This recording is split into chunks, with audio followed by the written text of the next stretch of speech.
So welcome to Dipper's ERG Roundtable session. We have three influential DEI leaders today for you. Q Hawkins from Newsela, Candice Bristow from Expel, and Radia Barnes from Pride Global that will be sharing how they are increasing engagement within their ERG and challenges they are dealing with. Jacinta and I are the co-founders of Dipper, a review, ratings, and recruiting platform guiding us to better workplaces. So at Dipper, we really believe in community and the power of sharing wisdom. Our goal is to actually conduct bi-monthly sessions that allow us to discuss various topics pertaining to employee resource groups, affinity groups, inclusion committees to drive greater impact. And so today, Jacinta will drop some gems about Dipper and will explain how this can be a resource for you and your organization. Then we will hear from our powerful DEI leaders driving transformative change. They are incredible, by the way. And we will then end with an open discussion because we want to hear from you, right? We're all about community. So off to you, Jacinta. Hi, everyone, and thank you so much for joining us. And I hope that you can see the right slide and screen here. We have been really working closely with, like Netta said, a community of some amazing folks who care about people from all different backgrounds, all different walks of life. And it's really incredible that we can all come together here virtually and just be together and chat. Like, we seek to strive and create safe spaces. And so on Dipper's platform, it is definitely a place after you log in and create your profile that you can go in and share a review about any company you've worked. So here, when you go in, you'll see general insights of what the feedback that we've gotten. There's also a community news feed where you can share things like today's event and chat about how's work. It's the prompt that Netta and I often share with each other and with our peers that we talk to. And then you can look up different companies and see what are folks saying about those organizations, what are their lived experiences, especially at coming from diverse backgrounds and different representation, different groups are represented here today, but also on Dipper's platform. And you can learn about this. We hope that you can very quickly and easily share your feedback. We love keeping it simple. We work hard every day. We don't want to make sharing and being a part of a community difficult. So we hope that today, this afternoon, this is your time. If you want to share something, you can put notes in the chat. You can raise your hand. We made this a meeting, not a webinar, for a reason, because we really want to make sure that each of you can be a part of it. But like Netta said, we do have some amazing presenters that we hope that you will learn from, that we can kind of just encourage and motivate and build each other up, especially in these crazy times. But also we hope that at the end of this, that you log on to Dipper and share your review. If you want to multitask and do that right now, you can too. And we'll kind of share a count of how many reviews we're seeing come in. But please, thank you for being a part of this community. Please continue to be a part of this community. And also take care of yourself. We always want to remind folks of that. So I'm done with my spiel. Netta? Awesome. Well, like Jacinta said, we have amazing speakers today. And can y'all guess who's up first? Q Hawkins. Okay. So really excited to share some incredible things about Q. Q is just dynamic. Can we all say dynamic together? So Q, dynamic. Awesome. I love that. See the engagement, because we're talking about engagement today, right? Our speaker here is Q Hawkins. Q's pronouns are he, him. He began his professional career in the nonprofit sector, leading and training teams in ethical fundraising practices. He developed an empathy for social equity and passion for personal development, which has carried over into his work today. Q is a DEIB manager at Newsela. He has built out a DEIB learning experience for Newsela that focuses on allyship and anti-racism, created Newsela's first employee resource groups, and provided DEIB consultation and support by building systems and managing many other programs that remove bias and foster belonging within and across teams. So welcome, Q. So happy to have you. Thank you. Thank you. That was great. Thank you for having me. Q Hawkins, pronouns he, him, his. I'm really excited not only to participate in this panel, but have the opportunity to listen to different voices and perspectives when it comes to ERGs as well. So thank you. Before I dive in, I do want to give some context to where identity and experience groups fit into our diversity, equity, inclusion, and belonging strategy at Newsela. So our strategy consists of three important pillars: workforce, workplace, and marketplace.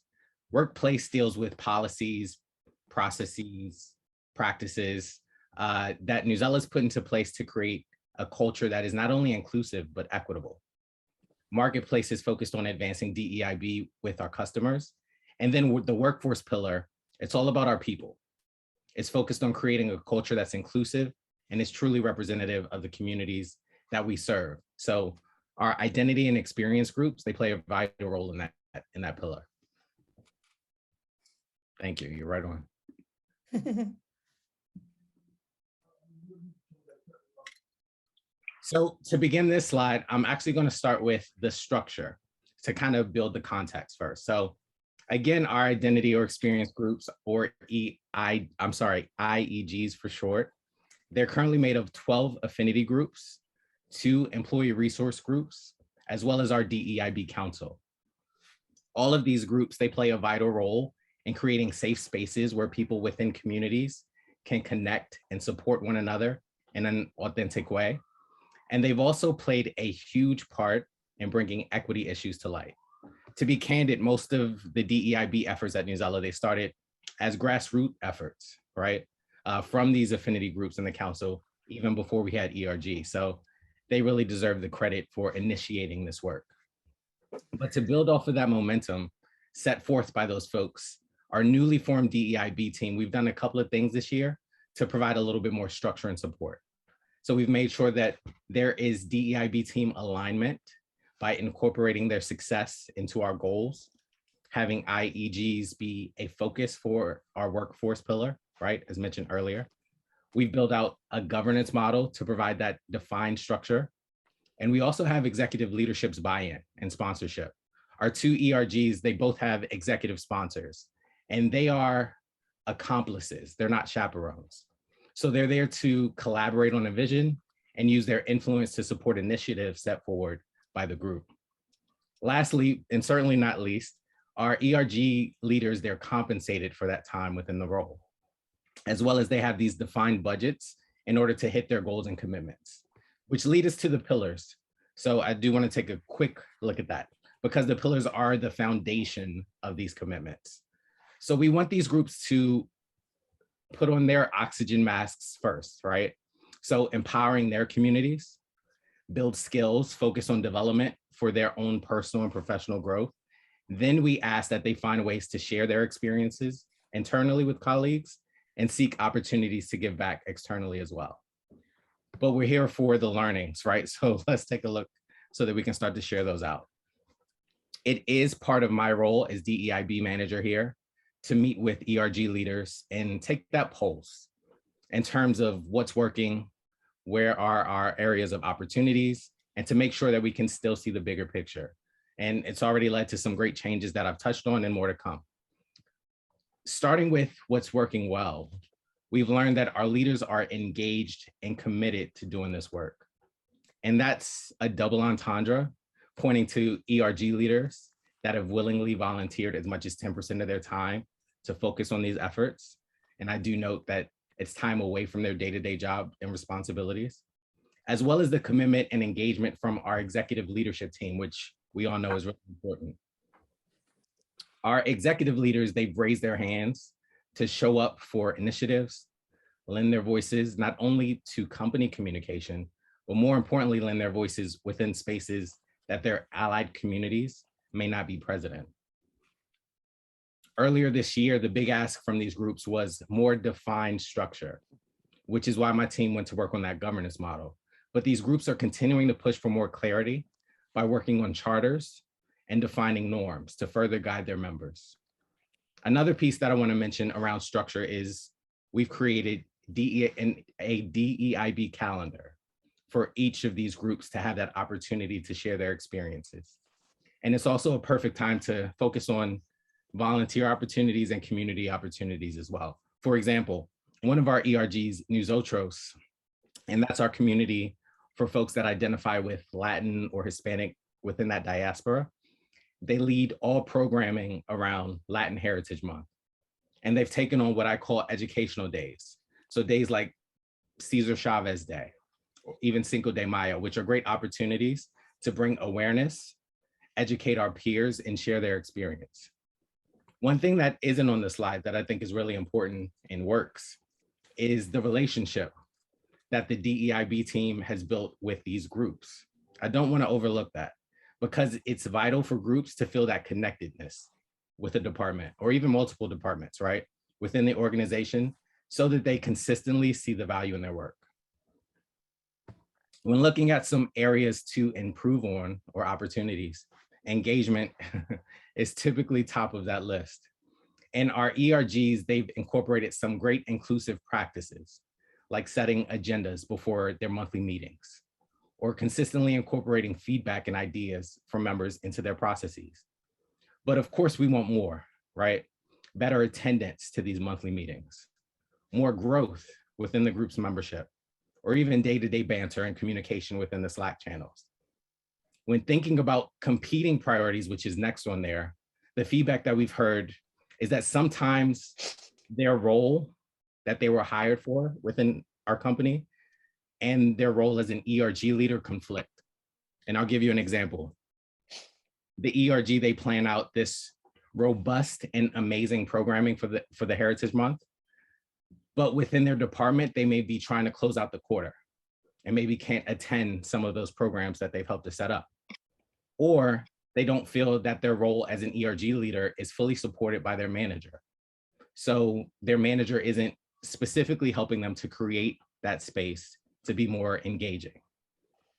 The last opportunity that I want to touch on is around increasing exposure and advertising opportunities within the company. So it's really important, right? It helps increase their membership and fosters that sense of belonging early on within the new hire's journey. So these are some areas that we are actively working on, and of course, excited to hear more perspectives around. And as I'm sure I'm close to my time, I'll wrap up with some big picture items or future value adds that we're incorporating. So for instance, we've established more cross-group collaboration opportunities. Within my time as a DEI advocate, right? I found that most of the equity issues within an organization, they're not siloed, but they affect multiple communities. So the need to collaborate and support across groups is critical. We're looking to have what we call an IEG day, which brings these leaders of ERGs and affinity groups together to convene. And they're able to workshop, build relationships across these groups, share successes, opportunities, plan out goals and commitments, and have that opportunity to build face-to-face camaraderie as we work in a fully remote setting. And then lastly, working a lot closer with talent acquisition, specifically to attend representation-focused conferences that attract diverse talent, being featured as panelists within these conferences to further their own personal brand, and by participating in other sessions to further their professional growth. So these are all things that we are excited to execute on for the remaining 5 months within the year. I think. Yeah, do you have any more that you wanted to add, Q?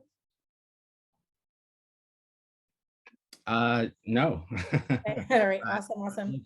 To the questions afterwards. Yeah, thank you so much. And what I'll do is we'll definitely allow folks to ask questions at the end. So we'll keep it moving here. Thank you so much, Q. Our next guest speaker, and let me tell you, she's just as dynamic too. All of our speakers here is Candice Bristow. So Candice Bristow pronouns are she, her, hers. She has over 20 years of recruiting and human resource experience with a particular emphasis on equity, inclusion, and diversity. She's currently the Director of Equity, Inclusion, and Diversity for Expel, a managed security provider, delivering solutions that enhance workforce engagement, reduce biases in hiring processes, and create a culture that welcomes everyone to do great work. She works in collaboration with the executive leadership to develop and execute strategies to change organizational culture, build inclusive leaders, and increase employee effectiveness. Welcome, Candice. Hi, and thank you so much for having me today. I'm so excited to share all the wonderful things that we are doing at Expel today. There are so many wonderful things that the groups are doing to help bridge the gaps between race, culture, and identity. But there's also some challenges that we face that we are actively working through. Currently, we have 4 ERGs: BOLD, Black Opportunities for Learning and Development; the Treehouse, our LGBTQIA+ group; WE, which is Women of Expel; and the Connection, a Mental Wellbeing. Although it's only been about 2 years since inception for most of these ERGs, I'm just so amazed at how far they have come. And there are 5 areas that I want to focus on that are going extremely well, and we'll take care of those first. They are cultural events, live and learn sessions, cross-sharing and co-hosting, private group meetings, and external partnerships. Cultural celebrations are just such an amazing way to celebrate the uniqueness of community, but also highlight the potential common interest of the larger community. They raise awareness, they foster respect and open-mindedness for all cultures. And ultimately, like I said before, it helps us unite as a larger community. Our activities are open to the entire community on a typically, but other times we have groups that meet just for the people who identify with those ERGs. So for example, for Black History Month, our BOLD group focused exclusively on the Black community, bringing in somebody who taught them how to create and share their own personal stories that were received so well throughout the organization. For Pride and Juneteenth, we hosted office lunches.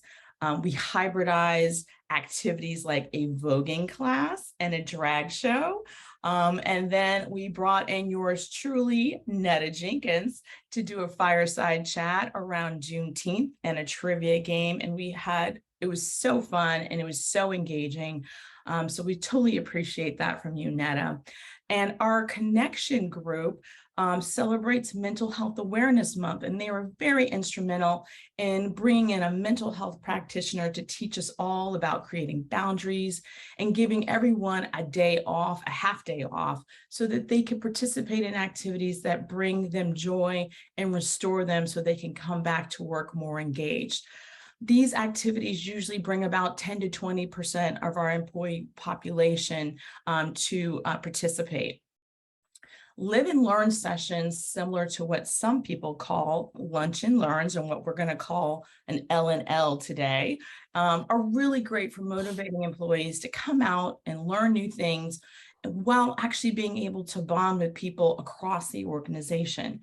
You know, sitting around and listening to others' experiences is really a powerful tool, and it provides an opportunity for self-reflection and some unintended discoveries about your own beliefs and perspectives. Our ERG members often take these slots in L&L to share their personal stories, or they'll bring in a host speaker to help enhance understanding about different cultures, races, heritage, and experiences. And they're so deeply personal.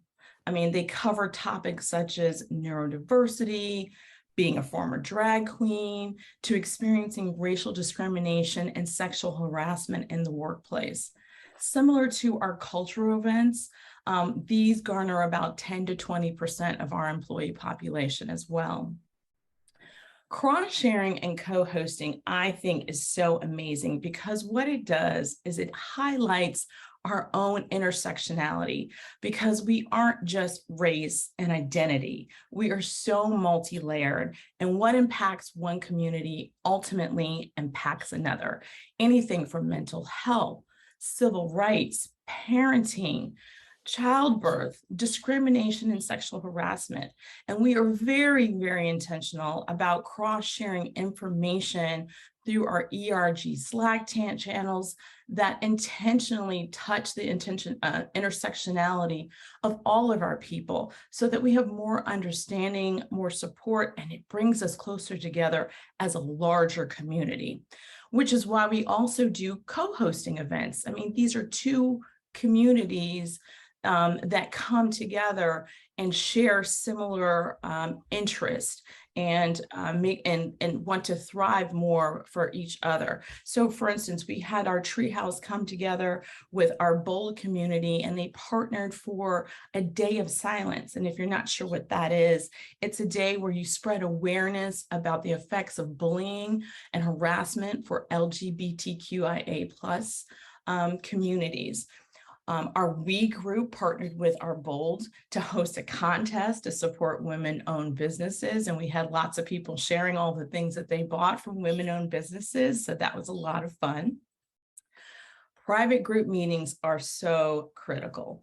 Now, while it's very important to have your ERGs be inclusive, because support from your allies is so invaluable, but those who identify truly need a space to be candid about their own experiences and discuss topics that that community can only relate to.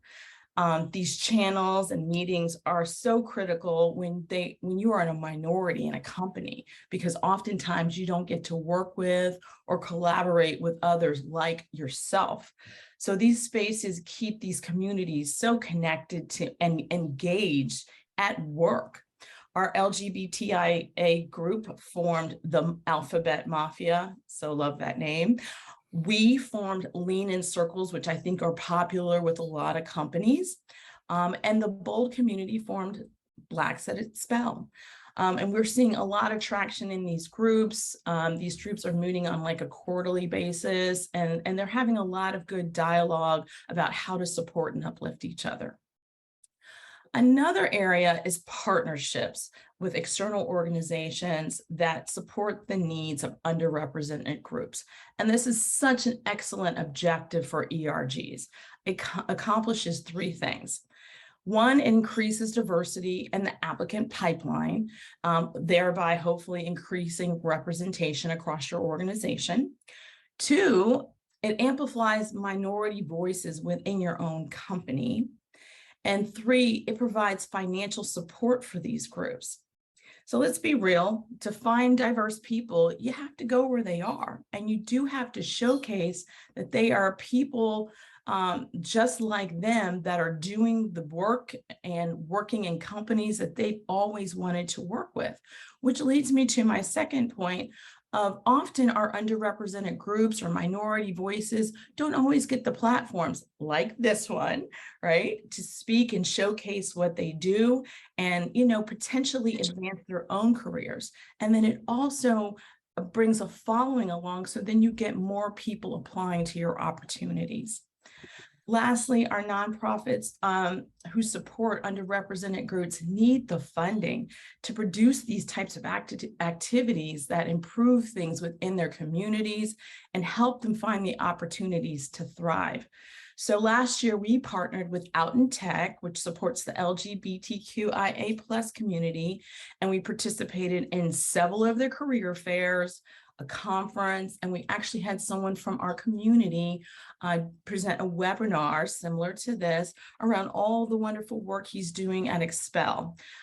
This actually increased our applicant pipeline, and we were able to hire 2 people from that community. And so it was so worth the time and the energy spent partnering with that group. Now, as I mentioned, there's always challenges, but there are some solutions too to these challenges. So I will tackle 3 of the areas that I think are most important. That is low meeting participation, creating a framework for identifying and leading ERGs, and new hire awareness. Low meeting participation, I think a lot of people suffer from. And I think that for some, it represents kind of the ERG is not thriving. And for some leaders, it can feel kind of deflating when you're building out a whole presentation for a monthly meeting and you only get a handful. But on average, there's only 8% participation in ERGs. So for large multinational companies, that could be hundreds of people. But for small startups that are like 200 to 300 people and are trying to scale really fast, 10 or more people attending optional monthly meetings can somewhat be challenging. So what we're recommending, because we are giving all of our ERGs budgeting and funding, which is incredibly important, that they should start thinking about bringing in external speakers to come to their regular monthly inclusive meetings. Sometimes we always don't want to hear the same people speaking, and bringing in kind of some variety around speakers will really kind of garner more attendance, like it does with the cultural events as well as the live and learns. Creating a framework for identifying and leading an ERG is so critical to its success and sustainability of the group. These people who decide to volunteer and lead these groups, they do it with passion and commitment, and they take on a responsibility they rarely get paid for. And then they often identify with the group in which they're trying to uplift. That can be really daunting, especially if there's not a lot of guidance. So 2 years ago, when we decided that we were ready to have ERGs in our environment, we created a very small overview kind of framework for how to start an ERG, but it lacked a few elements. And these are some of the elements that we're now fleshing out and working out, and we'll be delivering over the next several months. One of them is defining the criteria for selecting the leaders, roles and responsibilities for not only those leaders, but the executive council as well. Executive sponsor. Making sure that we include their manager in the selection process to ensure that they get the space and the time and the support to be a successful leader. And then also ensuring that the managers are recognizing all their efforts in their performance reviews. Also, leaders like to know how to measure the success and effectiveness of the ERG that they're leading. And the last is looking for ways to potentially monetarily provide support to these groups in terms of all the work that they're doing and making sure that they're recognized appropriately. Awesome. The last challenge is new hire awareness.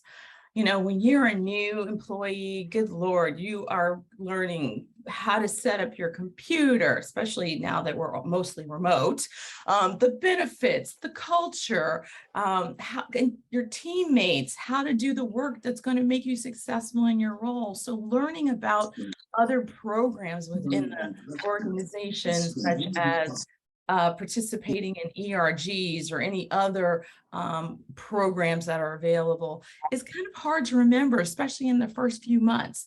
So we believe that creating a 90-day or 120-day check-in is really important to increase new hire awareness, especially as it relates to participating in our employee resource groups.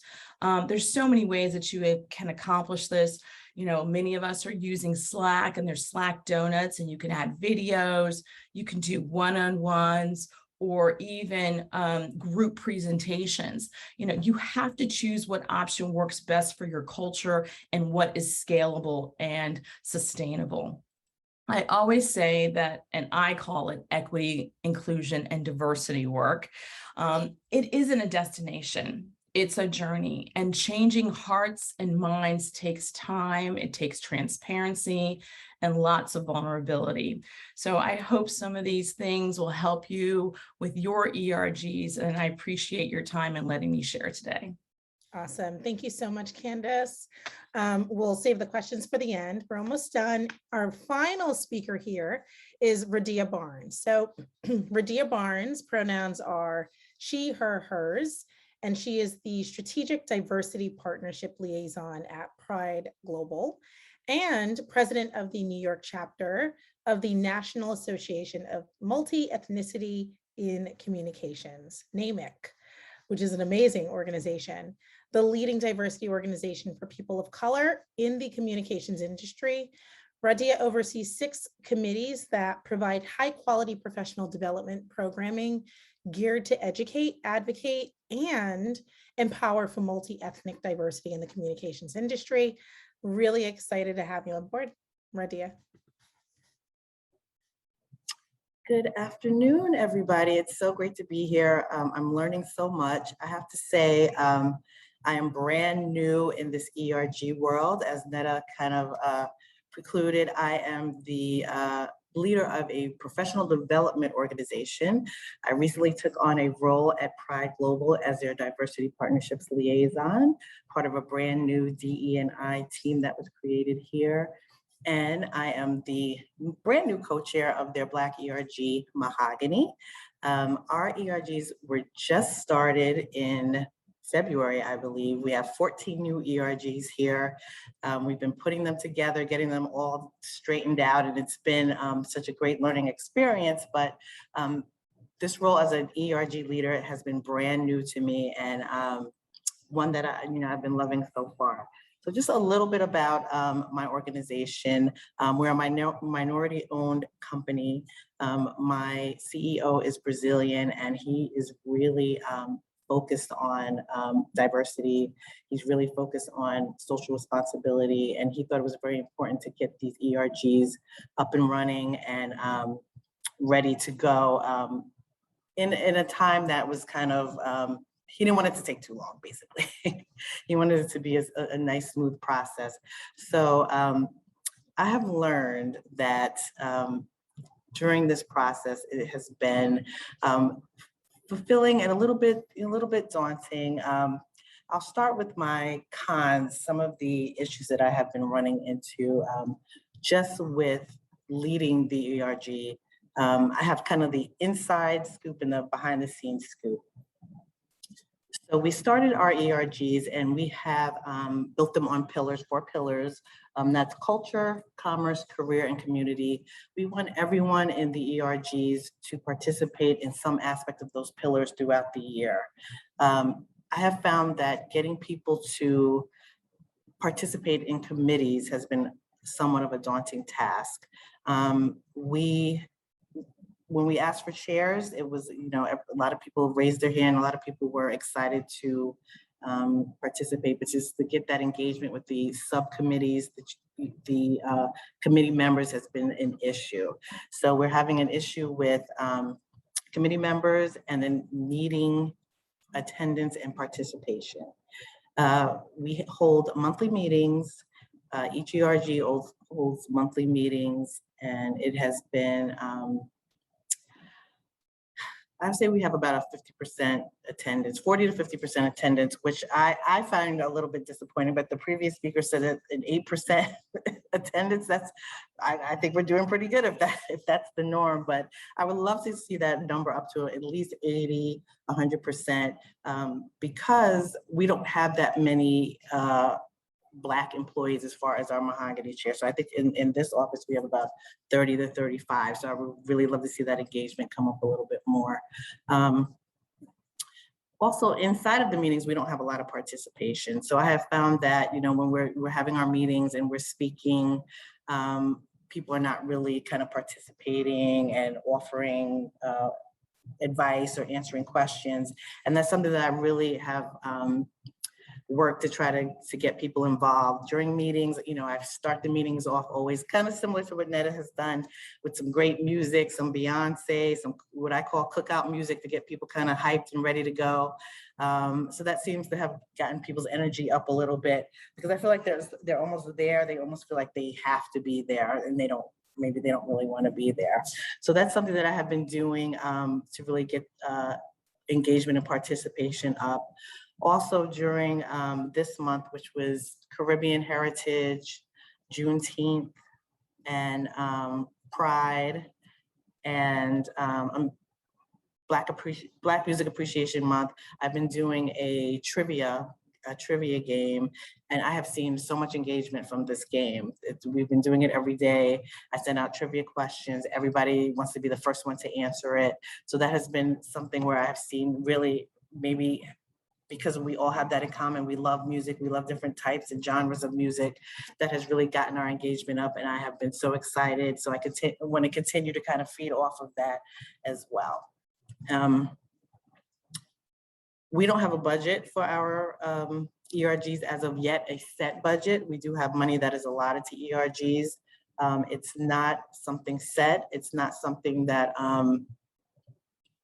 we have prepared to be every year. So right now, because this is our first year, we have kind of just thrown together some money, and we don't know if it's going to be enough money, if it's going to be too much money, and that has made us a little bit unorganized when trying to plan events, bring in speakers, plan parties. We don't know exactly what we're working with, and that has caused a little bit of chaos. So I think that once we get that kind of straightened out and figured out, I think that will help us to be a lot more organized. Some things that are working. So we have had some really great programming. Back for Black History Month, the Black ERG and the Women of Color ERG partnered, and we did some versus battles, which are kind of a play on the verses that's been going on Instagram. And that was very engaging. People were very involved in that. They love music. We had more than enough participants for that.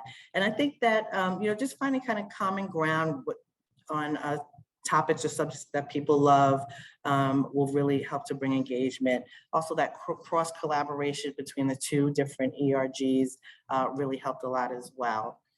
We had a workshop where we spoke about Juneteenth this month, where we talked about the history, and we talked about the kind of fun side of it. So for the history, we had a senator come in who spoke about the law and the legislative aspect of Juneteenth.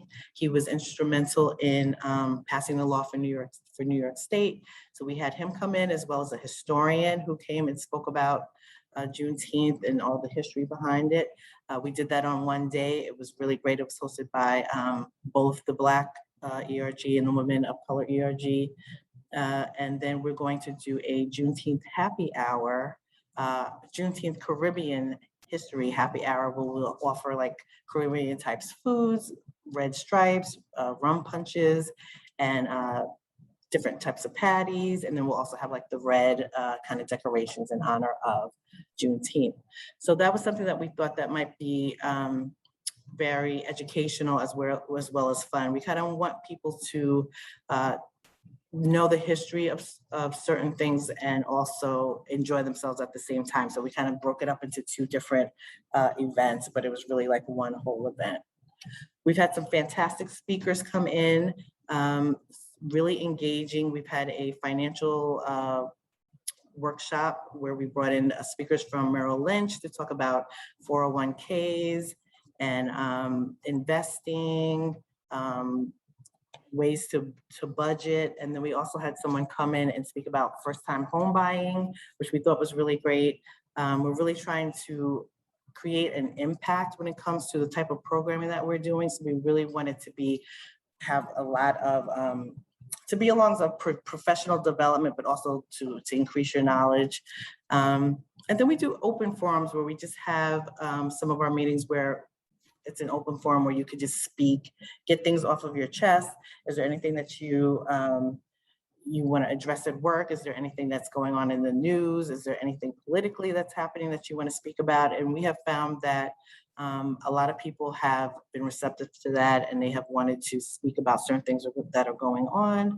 A lot of talk around workplace mental health, where we plan on doing something next month for BIPOC Mental Health Awareness Month.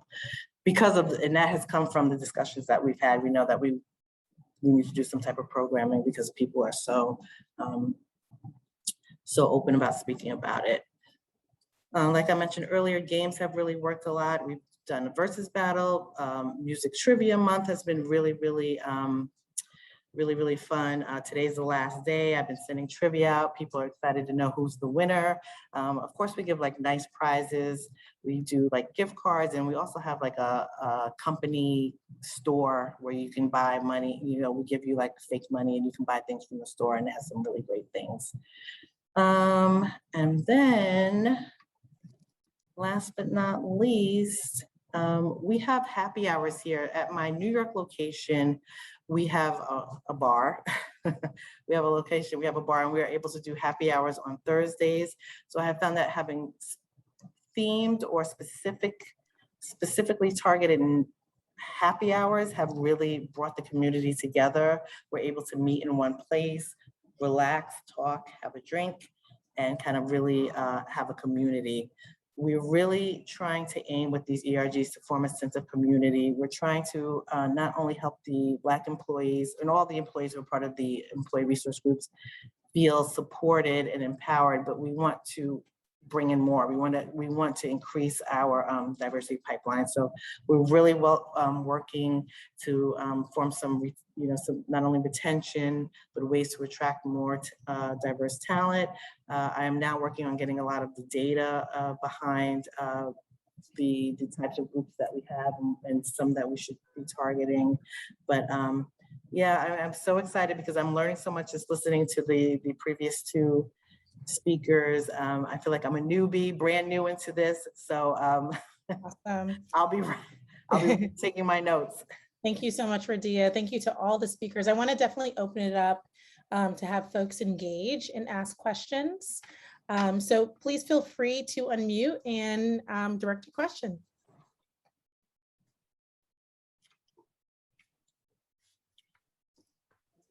And Rahdiah, to be new, you definitely still brought a lot of knowledge and stuff. So don't underestimate yourself in your new role. It's been great. So it was we're really thankful for everything that everyone shared. And if no one wants to unmute, I can definitely read off some things that are in the comments. And I think a recurring theme was about engagement. Is it Allie? If I see you unmuted, if there's something you want to share, please feel free. Oh no, I'm so sorry. I joined this event late. So that was just me going on mute. No problem. After joining in. Yeah, I'm so sorry about that. No problem.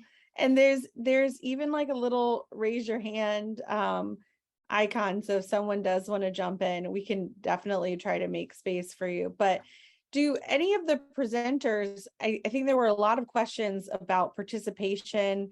I think Rahdiah, you even mentioned challenges in getting folks to show up to committee meetings and things. Are there any tactics that you all have implemented that have helped?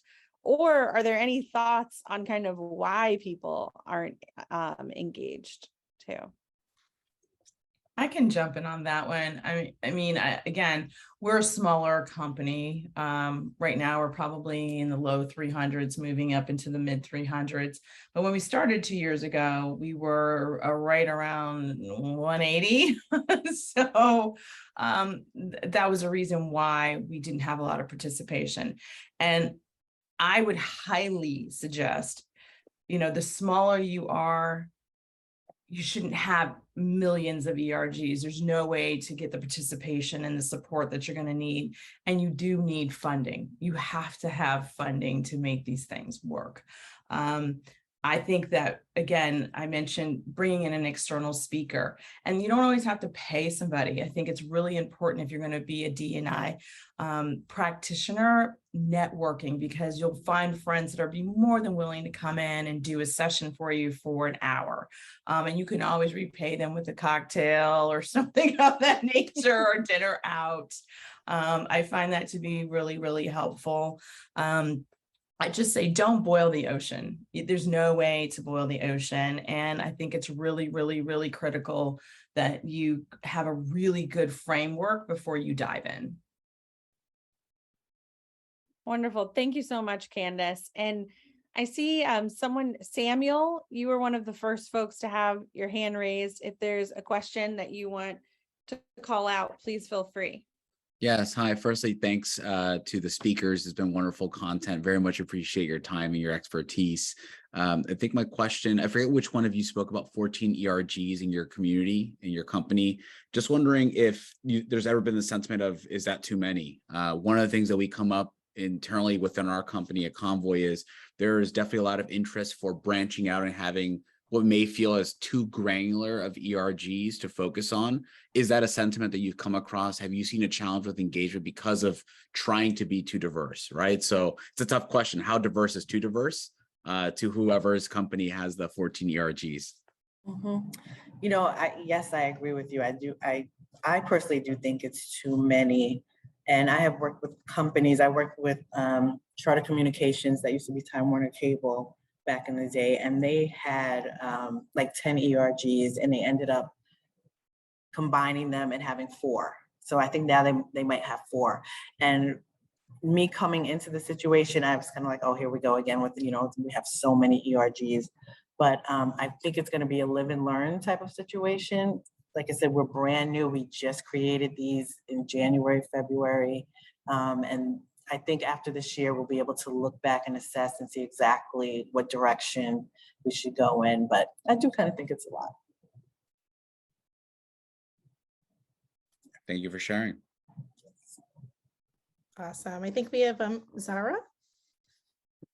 That's correct. Hi, everyone. Zora Damani, pronounced she, her, hers, and from Newsela.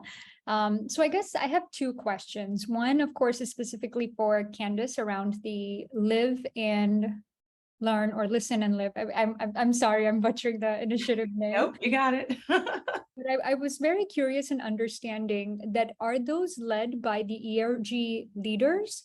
Or is it something that is done at the company level, and then the ERG leaders are probably part of the panel navigating through the conversation? And then the second question I actually have for all speakers is more so around, I know we've talked a lot about ERGs, but is that the only identity and experience group that the companies have, or is there another platform as well that is different from ERGs that also exist? I will take a stab at the first one. So for our live and learn session, it is a company sponsored, hosted event that we have like twice a month.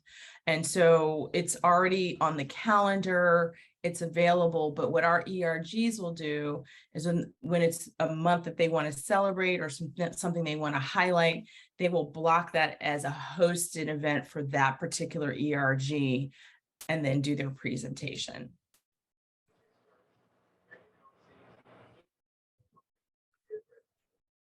Awesome. And I think there was a second part to your question as well. I'll jump in for the Yeah. second part Awesome. and talk about Newsela. In terms of what we have our 2 ERGs, right? And we have 12 affinity groups and then a DEIB council, right? And our ERGs just, I want to say about a year ago that we started to craft and create these ERGs. But really the grassroots was the affinity groups, right? That provided these safe spaces, these communities for them to talk, to share, to support and encourage each other, right? And those are different in terms of how we see it in terms of ERGs due to funding, right? Of course, ERGs receive a little bit more funding as they have goals and commitments that they're looking to hit and align with this overall strategy within the organization. The time commitment, of course, of getting together, of being cross-functional, and putting on this programming that's very necessary to kind of showcase your experience to the rest of the organization. And then the DEIB Council for us is a cross-functional group of stakeholders that are all passionate about DEIB, that come together to help review policy, procedure, again, really help support those pillars that we have within our DEIB strategy at Newsela. And let me know if you need more context.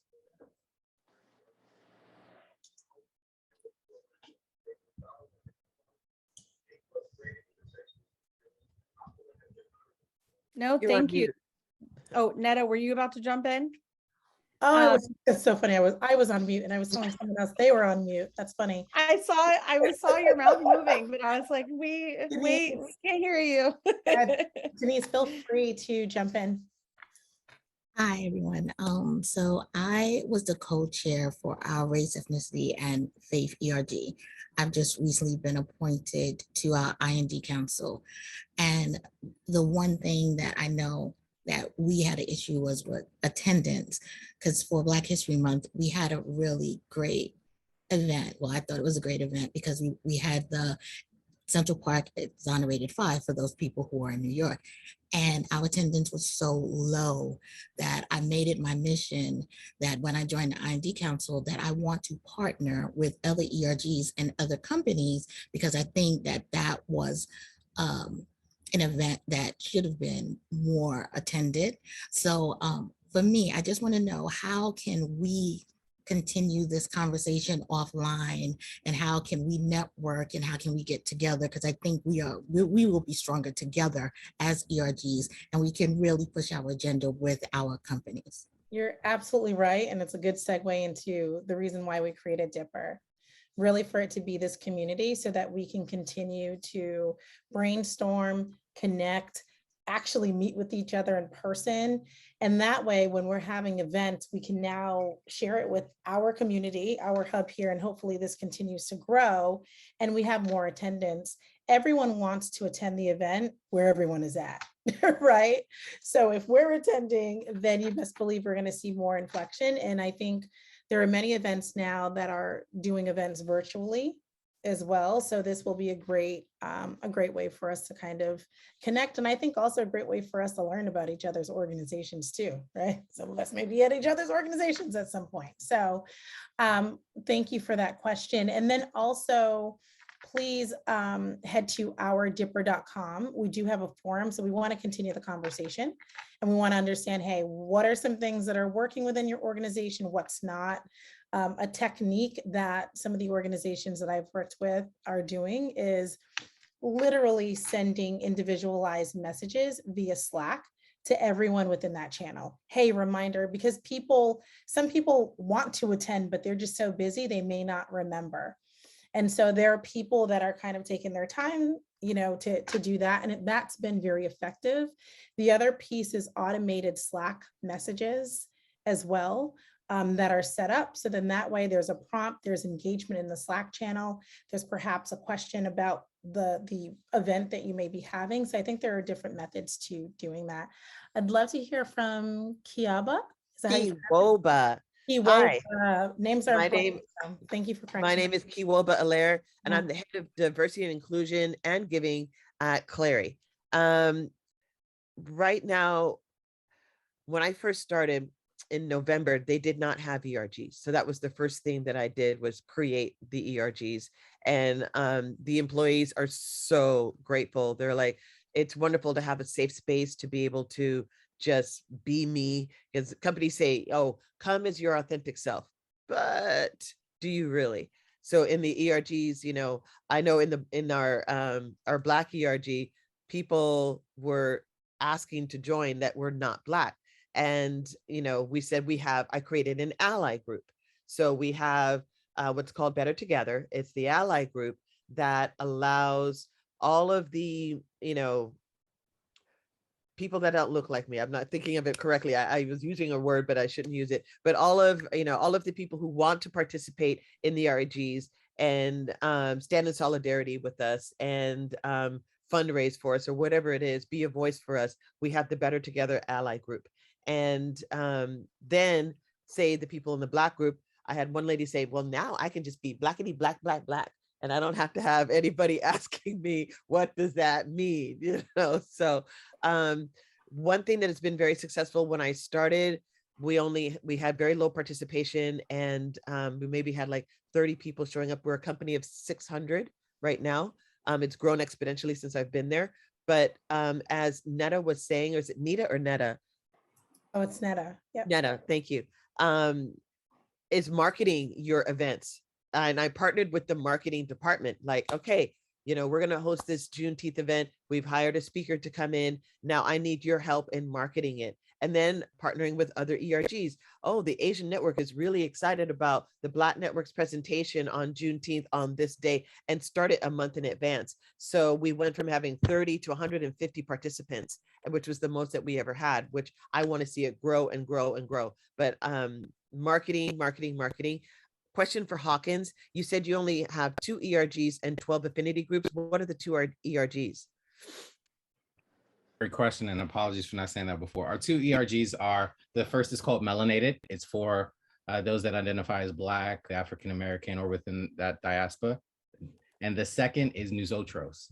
It's for those that identify as Latin, Hispanic, and within that diaspora. So those are ERGs. Interesting. Quick Thank question, Hugh. Did you give them a choice to select that or be an official ERG, or how was that? Yeah, with your help, we presented that to every affinity group in terms of that opportunity to become an ERG. And, you know, some were nervous about it in terms of, you know, changing this space that has been for them. There were a lot of question marks around, what does this space become now? You know, can it still be closed? Are we inviting allies in? Things of that nature. So there were a lot of concerns around changing those spaces, which we totally understand and get. But, you know, those 2 that did kind of raise their hand and elect to become ERGs, they really had goals in mind that they wanted to hit. They wanted the funding, they wanted the executive sponsorship, things of that nature. So that's the route that they took. Awesome. Thank you so much for sharing. And we have one more question here. I want to make sure I get this right. Is it Asosa?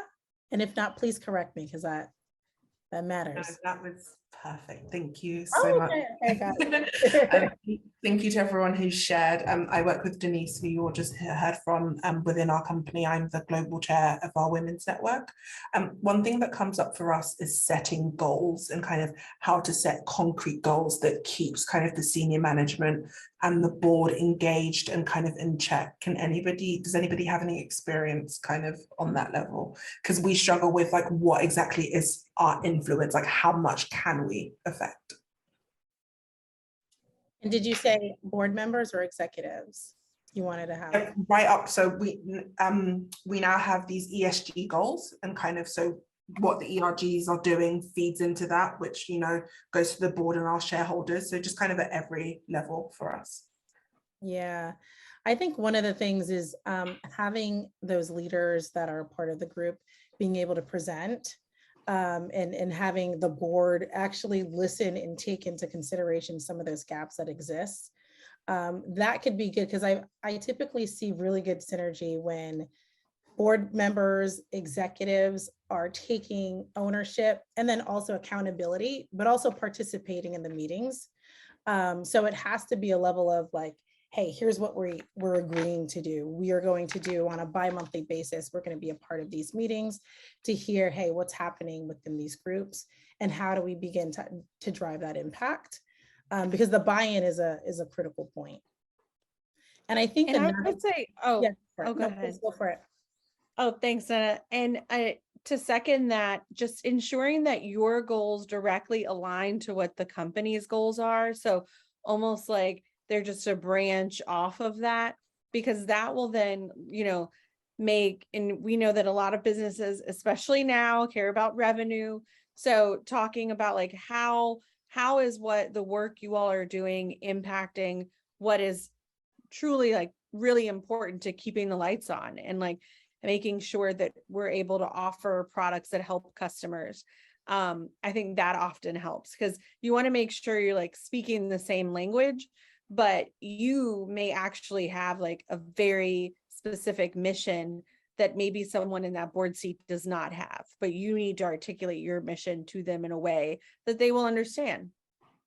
Okay, thank you. And I think someone had, if someone else has something to add to, feel free. Oh, go ahead. No, I was just going to say, so I'm, you know, thinking about goals like increasing representation by X percentage. We find it really hard to make those commitments as the ERGs, because there's only so much influence we have within the company.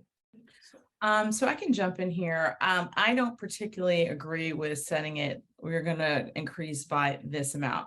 I think it's more like, here are the systems and the activities that we're going to put in place with the bet that this will help things increase. So from a representation standpoint, you've got to get your recruiting involved in these external career fairs for underrepresented groups. The training that you deliver to your hiring managers and your interview teams has to be inclusive behaviors, right? They need to understand what's not good and what is good. I also think that you also have to talk with your learning and development team about inclusive behaviors and team meetings and dynamics, and really kind of look at the demographics of the different groups and see where they can be more flexible on experience and sometimes skills to bring in more diverse talent. Because do you want to wait 6 months to bring in your A+, I got all the things, and they're white people?